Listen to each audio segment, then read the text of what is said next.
Hey everybody, welcome to another U.S. History screencast. Today we're going to be talking about foreign relations at the turn of the 20th century. So let's jump right into it. Today we're going to focus on Standard 14, which, as you can see in front of you, says explain America's evolving relationship with the world at the turn of the 20th century. So I think the key word here is evolving. So I'm going to give you a couple ways to sort of illustrate that to your students.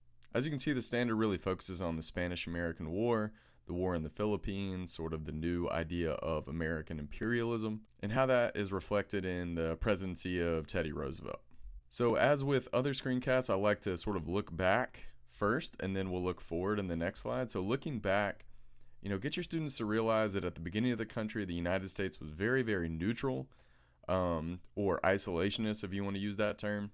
Especially with ideas like Washington's farewell address or John Adams staying out of war with France and the XYZ affair, Thomas Jefferson putting the embargo, trying to prevent basically what happens later, which is the War of 1812. So James Madison kind of gets angry about impressment and other things that Great Britain is doing.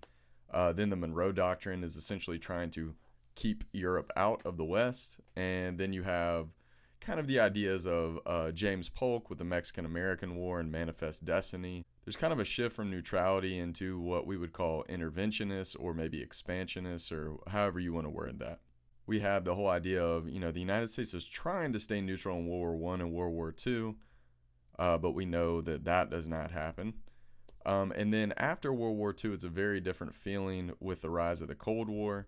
So as a superpower, the United States kind of has to make decisions every time something happens in the world, especially if they're trying to combat communism. They're trying to figure out what their new role is going to be, so should they intervene or remain neutral? And before we jump into the content, you got to make sure you give your students context. Sometimes we forget to do this if we're trying to get through a lot of information, but I think it's very important. Contextualizing this time period in American history, you've got to realize that many countries outside the United States are trying to expand their empires, and the United States is kind of thinking they don't really want to be left behind, and they're kind of coming onto the world stage and figuring out who they are as a country.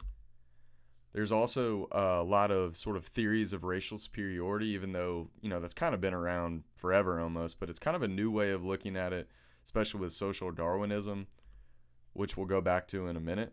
And then the idea of the Spanish-American War happening.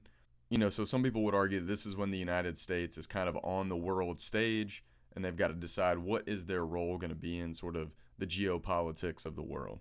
So as with most things, there are two sides. So you have both sides in the argument. So the pro-imperialists are essentially saying that, if Europe is out there expanding, we need to do it too.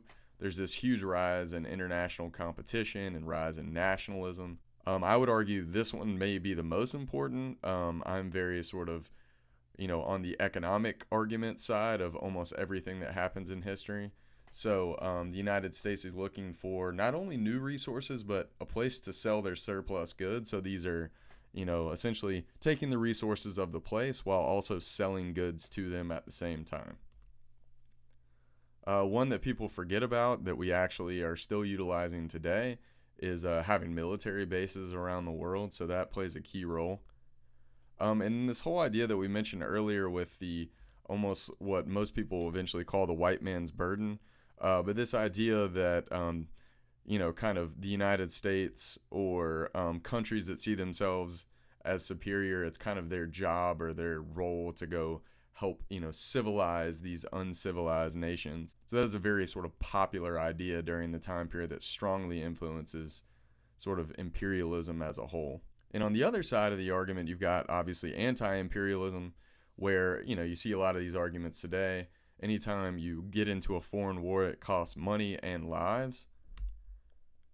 And the argument that if the United States is actually doing all right, then why is the United States expanding into other countries and maybe spreading themselves too thin?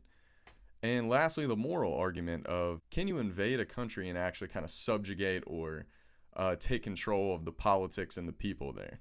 And, when you think of an imperialist president, you might think of James Polk, or definitely Teddy Roosevelt as one of the stronger characters when it comes to presidents and imperialism. So Roosevelt, of course, adds his corollary to the Monroe Doctrine, which is a fancy way of saying addition, And he essentially says, just in case you forgot about the Monroe Doctrine, Europe, you still need to stay out or we will fight you. And then obviously he illustrates this in a variety of different ways, but probably the most notorious is kind of inciting the Panamanian Revolution, with the idea that the United States will get the Panama Canal and, as we know, keep the Panama Canal until Jimmy Carter slowly shifts it back over to the Panamanians. So with the kind of general overview done, I think one of the good ways to sort of break down these ideas is in my class we do what's called doves versus hawks, which many of you have probably heard this terminology before. But essentially this is a great way to categorize throughout the class, because obviously foreign policy is a theme that you'll see the whole time. So doves will definitely be sort of neutral or isolationist ideas, and hawks will be the interventionists or the ones that want to go to war. That's why, War of 1812, they're called the war hawks. So these are ideas that, and I even have little hand motions that I teach my students so they can not only remember it verbally, but they'll have a way to use their hands, and it just looks kind of funny, so you can throw that in there too. Just like with all of my screencasts, I try and give y'all at least one activity that you can use. So after we've kind of gone through the content part, I want you to have something that you can actually use in the classroom. So this is called What, So What, Now What? And the what part of it is essentially what are the facts and what information can you gather. So it's essentially just kind of breaking down, okay, what happened? The so what is, what does it mean? What conclusions can you draw? So we're going a little bit deeper there. And the now what is kind of what's going to happen next, or what do you think will happen next, or what should happen next. So you kind of take it to the next level there. And if you've heard me in a screencast before, or if you've ever seen some of the webinars, basically what I try and do is use a non-US history example when we're doing an activity for the first time, when it makes sense. With teaching teenagers, a lot of times there's this idea of getting a new car, or you can use a different one, but this is one that I feel like resonates with 16, 17, 18-year-olds. So my parents won't buy me a car. So that's a scenario. So the what is, I have a driver's license. I took the driver's ed class. They still won't get me a car. The so what is you're trying to figure out why this is the case. So maybe it's because of money. Maybe they don't want me to be another statistic. And the now what is kind of trying to see what you can do next. So I'll get a job and I'll drive for 50 hours. So this might be a good way for them to systematically go through the what, so what, now what, with something that might resonate a little more than, say, foreign policy. So let's use this example. The U.S. wins the Spanish-American War. And if you want to, you may want to pause the video and try this out from a student perspective, but let's keep going. So what? The Spanish lose their land holdings in the West, and the United States for the first time acquires overseas territories. So the so what of this is now, the U.S. is seen as a world power. What is going to be their new role in the world? You can, drop some proper nouns in there too. The now what is going to be, now that the U.S. is one of these sort of key players, what are the decisions they're going to make when something happens around the world? So this kind of gets them going and trying to figure out, you could do this before you talk about it, so this could be a preview, or it could be afterwards where you kind of see, okay, now that we've talked about the Spanish-American War, what's going to be next? Another example that you could use is the Allies win World War II. So the what would be World War II is over, much of the world is split between communism and democracy. You could also add in there that Europe is in shambles. The United States is the only country in the world that has nuclear capabilities. That is a huge deal. So what? So it's essentially the world is almost divided in half, and the US and the Soviet Union are kind of the two most powerful countries.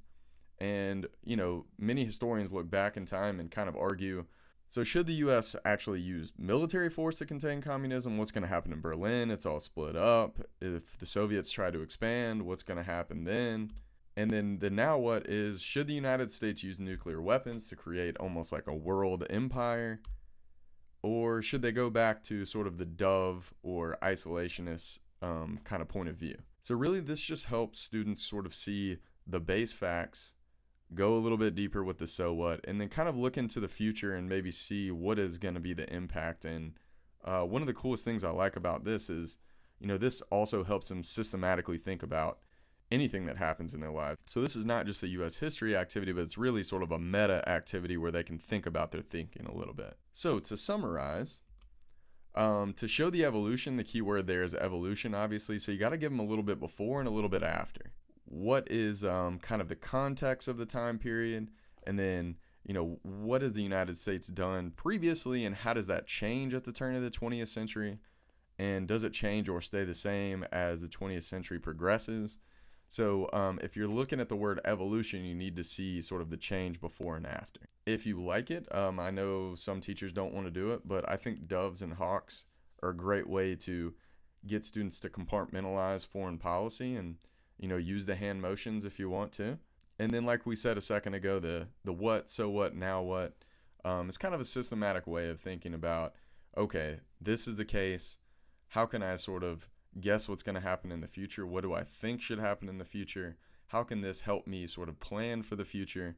So I think these are good ways of using sort of U.S. history ideas to kind of expand to things that are going outside of the classroom. So like always, I hope you are able to use at least one of these things, and I hope this was helpful. And thanks for watching.